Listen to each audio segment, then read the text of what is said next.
Buen día, jóvenes. Como actividad complementaria a la práctica de laboratorio de polimorfismos genéticos, donde se evaluaba los polimorfismos de los grupos sanguíneos en las personas, en laboratorios teníamos la presente metodología.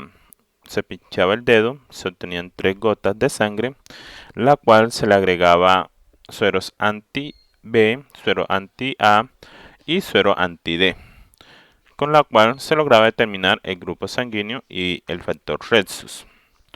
Esta metodología la pueden observar también en un video de YouTube desarrollado por los estudiantes de la Universidad de Justo Sierra. El enlace se encuentra en el documento.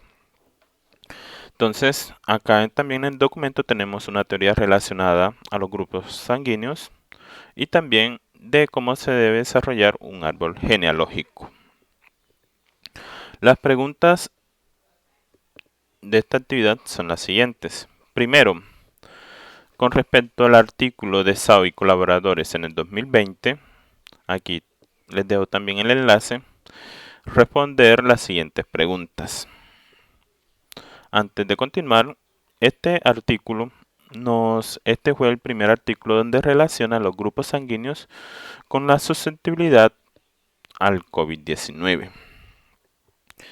Los grupos sanguíneos, dependiendo de la persona que grupo sanguíneo, va a tener más complicaciones o menor complicación frente al COVID-19. Ahora sí, se va a responder a las siguientes preguntas. A. Escribe el grupo sanguíneo de usted y razone las susceptibilidades frente al COVID-19, tomando de referencia la información del artículo. Por ejemplo, yo soy grupo sanguíneo O. Entonces, en el artículo dicen de que a las personas con grupo sanguíneo O es menos probable que haya complicaciones con respecto al COVID-19. Pero también debo anexar que hay muchas enfermedades asociadas a las complicaciones, por lo tanto, tengo que argumentar con respecto a todas esas susceptibilidades. B. ¿Plantearía usted libertades para elaborar a las personas que presenten grupo sanguíneo? Si las personas de grupo sanguíneo son las menos afectadas, ¿plantearía usted una ley que, digamos, que permita a esas personas con grupo sanguíneo trabajar? Bueno, ya queda de cada quien responder a dicha pregunta. C. Investigue la frecuencia de los grupos sanguíneos ABO de un país o región de ese país. Para la selección de ese país, la letra inicial del nombre del país debe ser la misma letra inicial de su apellido. Yo soy Mauricio Vegambre, con B grande. Países con B grande, tenemos Bélgica, Bolivia, Brasil. Voy a buscar la información de la frecuencia de los grupos sanguíneos ABO. En Wikipedia hay un listado de esos grupos sanguíneos. Entonces voy a hacer una investigación también acerca de el número de afectados y el porcentaje de mortalidad que está sufriendo ese país. Entonces, con respecto al porcentaje de mortalidad, que va a ser el número de muertes sobre el número de casos por 100, por lo general está dentro de un 2% hasta un 12-15% en algunos países, el porcentaje de mortalidad. Esa información lo podemos encontrar en las páginas de Worldometers o en la página de Johns Hopkins.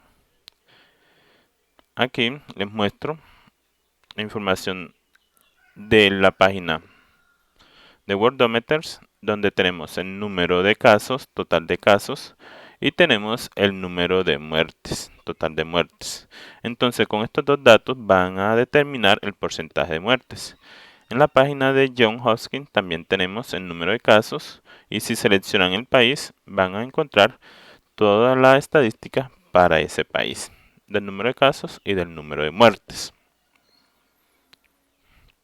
Entonces, con ese dato van a averiguar si hay asociación entre las frecuencias genéticas de ese país y el número de afectados o el porcentaje de muerte en ese país.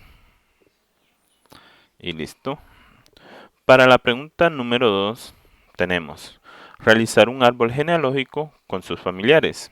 Es decir, utilizar mínimo 5 personas. Pueden ser los 2 padres y 3 hijos.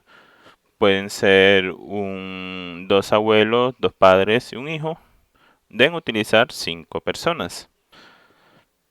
Deben realizar máximo 2 árboles genealógicos, uno donde describa el factor el grupo sanguíneo y el otro el factor Rhesus. Es decir, hacer 2 arbolitos genealógicos.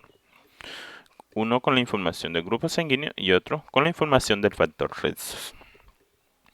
Entonces, para el grupo sanguíneo tenemos este ejemplo aquí. Este señor tiene A, la señora tiene O y sus hijos tienen O y A. ¿Qué ocurre?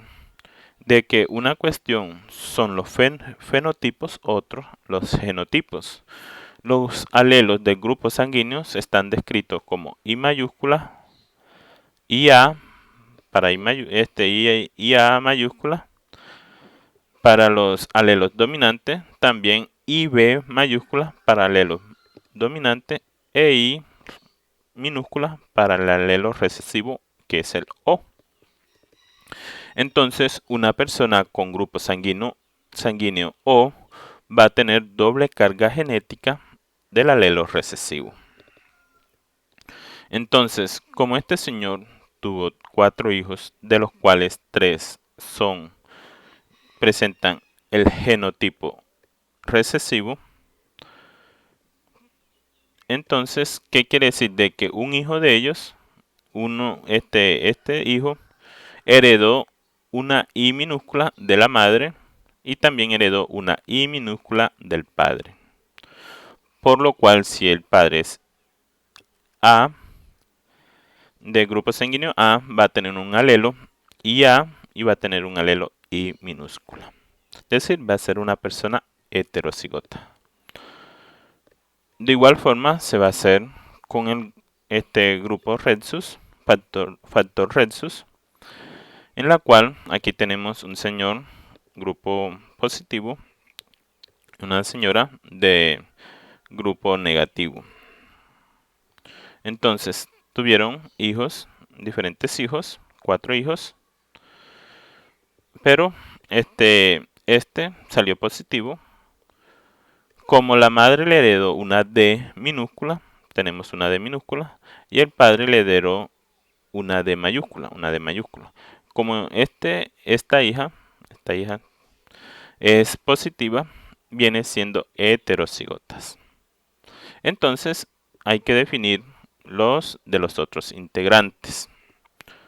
Aquí, este es un árbol genealógico con 9 integrantes. Ustedes solamente lo pueden hacer con 5 o más integrantes. Entonces, luego de haber hecho esto, van a analizar el por qué el análisis de los grupos sanguíneos solo sirve en algunos casos para excluir la paternidad y no para asignarla. Entonces, aquí también en el documento, la bibliografía asociada y también unos libros de genética que les permitirá, unos enlaces que permitirá descargar los diferentes libros de genética de Stanfield y conceptos de genética.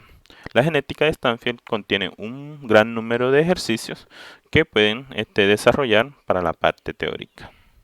Bueno, sin más, éxitos.